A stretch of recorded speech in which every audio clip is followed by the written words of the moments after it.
ನೀವು ಒಂದು link click ಮಾಡ್ತೀರಾ ಮತ್ತು ಕೆಲವೇ ಸೆಕೆಂಡುಗಳಲ್ಲಿ ನಿಮ್ಮ ಬ್ಯಾಂಕ್ ಖಾತೆ ಖಾಲಿಯಾಗ್ಬಿಟ್ರೆ? ಇದು ಸಿನಿಮಾ ಕಥೆ ಅಲ್ಲ, ನಿಜ ಜೀವನದಲ್ಲಿ ದಿನವೂ ನಡೆಯುತ್ತಿರುವ ಸೈಬರ್ ಅಪರಾಧ. ಇಂದು ನಾವು ನೋಡೋದು ಸೈಬರ್ ಅಪರಾಧ ಅಂದ್ರೆ ಏನು, ಸಾಮಾನ್ಯವಾಗಿ ಜನರು ಹೇಗೆ ಮೋಸ ಹೋಗ್ತಾರೆ, ನೀವು ಹೇಗೆ ಸುರಕ್ಷಿತವಾಗಿರಬಹುದು. ಸೈಬರ್ ಅಪರಾಧ ಅಂದ್ರೆ ಏನು? ಸೈಬರ್ ಅಪರಾಧ ಅಂದ್ರೆ ಇಂಟರ್ನೆಟ್ ಅಥವಾ ಮೊಬೈಲ್ ಮೂಲಕ ಮಾಡುವ ಅಪರಾಧ. ಇದರಲ್ಲಿ ಮುಖ್ಯವಾಗಿ ಹಣ ಕಳವು, ಡೇಟಾ ಕಳವು ಮತ್ತು ಖಾತೆ ಹ್ಯಾಕ್ ಮಾಡುವುದು ಸೇರಿವೆ.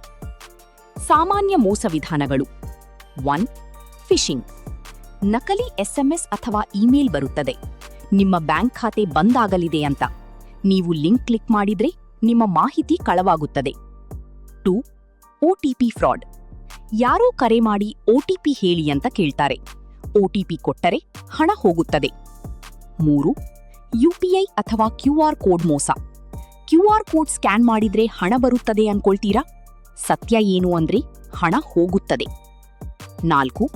Social media hack. ನಿಮ್ಮ ಸ್ನೇಹಿತರ ಹೆಸರಿನಲ್ಲಿ ಮೆಸೇಜ್ ಬಂದು ಹಣ ಕೇಳಬಹುದು.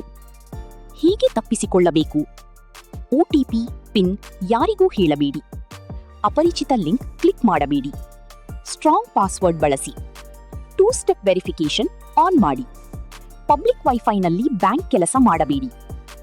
ಮೋಸವಾದರೆ ಏನು ಮಾಡಬೇಕು? ತಕ್ಷಣ 1930ಗೆ ಕರೆ ಮಾಡಿ, cybercrime.gov.in ನಲ್ಲಿ ದೂರು ನೀಡಿ, ಬ್ಯಾಂಕಿಗೆ ಕೂಡ ತಕ್ಷಣ ಮಾಹಿತಿ ನೀಡಿ. ಒಂದು ಸಣ್ಣ ತಪ್ಪು ನಿಮ್ಮ ಸಂಪೂರ್ಣ ಹಣ ಕಳೆದುಕೊಳ್ಳಬಹುದು. ಆದರೆ ಜಾಗರೂಕತೆ ಇದ್ದರೆ ನೀವು ಸುರಕ್ಷಿತ. ಈ ವಿಡಿಯೋ ನಿಮಗೆ ಉಪಯೋಗವಾದರೆ ಲೈಕ್ ಮಾಡಿ, ಶೇರ್ ಮಾಡಿ ನಿಮ್ಮ ಸ್ನೇಹಿತರ ಜೊತೆ, ಮತ್ತು ಇನ್ನಷ್ಟು ಮಾಹಿತಿಗಾಗಿ ಸಬ್ಸ್ಕ್ರೈಬ್ ಮಾಡುವುದನ್ನು ಮರೆಯಬೇಡಿ.